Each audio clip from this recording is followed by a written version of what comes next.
नमस्कार, मैं Pushpa Tiwari, department of history, Jamshedpur workers college. सभी विद्यार्थियों का स्वागत है इस कक्षा में। आज हम झारखंड में जनजातीय प्रशासन यानी ट्राइबल एडमिनिस्ट्रेशन से संबंधित विषय, विशेषकर उनकी विलेज एडमिनिस्ट्रेशन, ग्रामीण प्रशासन का क्या स्वरूप था, मानकी मुंडा, परहा पंचायत जैसे संस्थाओं की क्या भूमिका थी आदि पर जानकारी प्राप्त करेंगे।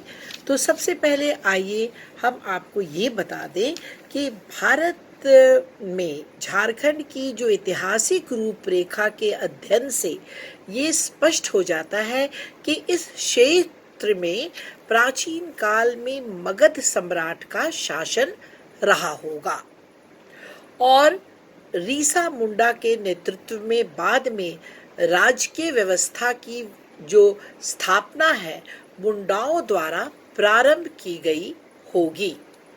प्राचीन राजकीय स्वरूप रेखा के अंतर्गत मुंडा कालीन राजकीय रूपरेखा और नागवंशीय कालीन रूप रेखा का हम विशेष चर्चा करेंगे। प्राचीन काल में झारखंड में सामाजिक और प्रशासकीय नियम जातिगत परंपराओं पर आधारित थे, लेकिन जिन जिन प्रशासकीय व्यवस्थाओं के संपर्क में आए उनका प्रभाव तो स्वाभाविक था। इसी प्रभाव के अधीन इन्होंने शुरू में जो भी नियम आदि बनाए वही कालांतर में जनजातीय पंचायतों के आधार बने और फिर अनेक परिवर्तनों से गुजरने के बाद इन पंचायतों ने अपने वर्तमान स्वरूप को प्राप्त किया। जैसा कि हम जानते हैं कि मध्यकाल में झारखंड में 3 प्रमुख शासक वंश आए, जिसमें छोटा नागपुर खास के नागवंश, पलामू के चेरो और सिंहभूम के सिंह शासक। तो इन तीनों राज्यों की जो शासन व्यवस्था है वो हमें जाननी है। तो झारखंड के क्षेत्र में जब मुंडाओं का प्रवेश हुआ, वे यहाँ के स्थायी निवास बने।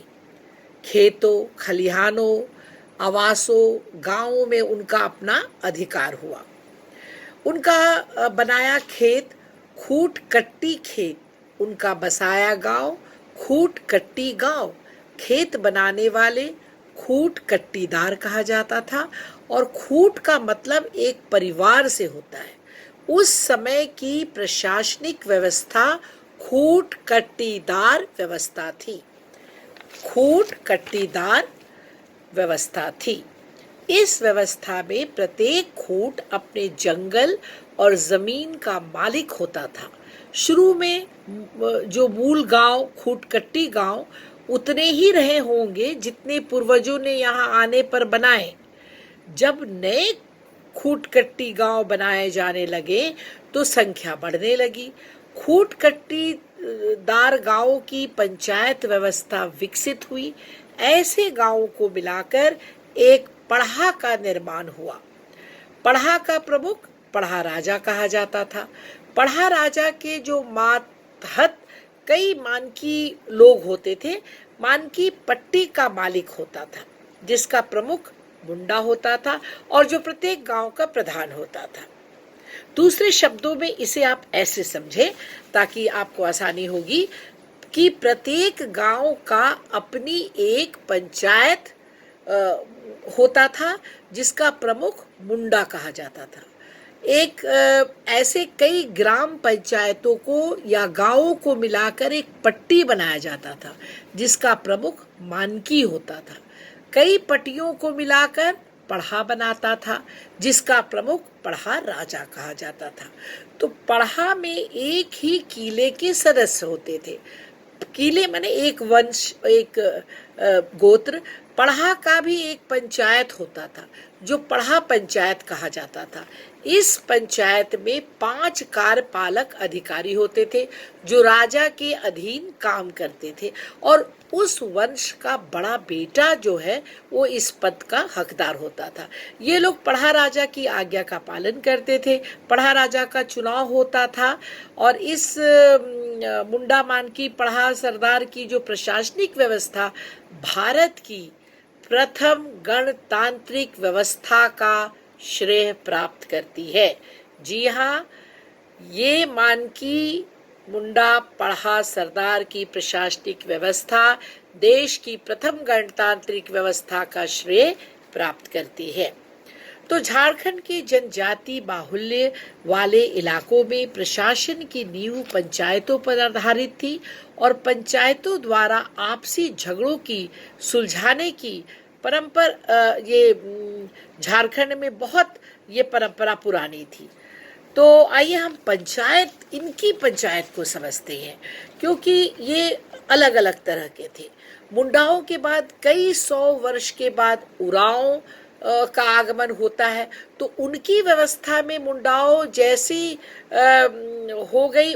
इसके द्वारा बनाए गए जो गांव थे भुईहरी गांव कहे जाने लगे। गांव के परिवार भुईहरी खूट के नाम से जाने लगे और इसकी 2 शाखाएं बनी, पाहन खूट और महतो खूट। पाहन गांव का पुरोहित था, तो महतो पाहन का सहायक गांव का स्वतंत्र प्रधान था। महतो का चुनाव 3 वर्षों में होता था, जिसका मुख्य काम गांव की सुरक्षा और बाहर से गांव का जो संबंध बनाना होता था वो था। कहावत है ना कि पाहन गांव बनाता है, महतो गांव चलाता है। जी हाँ, इनकी सारी शक्ति पंचायत में निहित होती थी। ग्राम पंचायत एक स्थायी परिषद, इसके अंतर्गत गांव की सभी खूट के बुजुर्ग जो होते थे वो किसी भी प्रकार के निर्णय लेने में सक्षम होते थे। और उरांव ये मानते हैं कि धर्मेश जो उनका भगवान है उसके बाद पृथ्वी पर पंचायत ही सर्वोच्च शक्ति है। उरांव समाज में भी गांव का जो मालिक मुंडा कहा जाता था और कई गांवों को मिलाकर एक पट्टी बनता, जिसका मालिक प्रमुख मानकी होता और मानकी का सहायक महतो कहा जाता है। अब भूमि व्यवस्था जो है भुईहर करते थे। विवाद का निपटारा ग्राम पंचायत या पढ़ा पंचायत से होता था। सेवकों की भूमिका कई प्रकार की थी। ये मंजिस भूमि जो है यानी पढ़ा प्रमुख की भूमि, पनही भूमि यानी पाहन की भूमि, महतोई भूमि गांव की महतो की भूमि, पनभरा भूमि यानी पाहन के जो सहायक है उसको जो दी गई है भूमि वो भूमि। तो ये व्यवस्था मुंडाओं के आरंभिक काल से लेकर अंतिम मदरा मुंडा तक तो रही ही।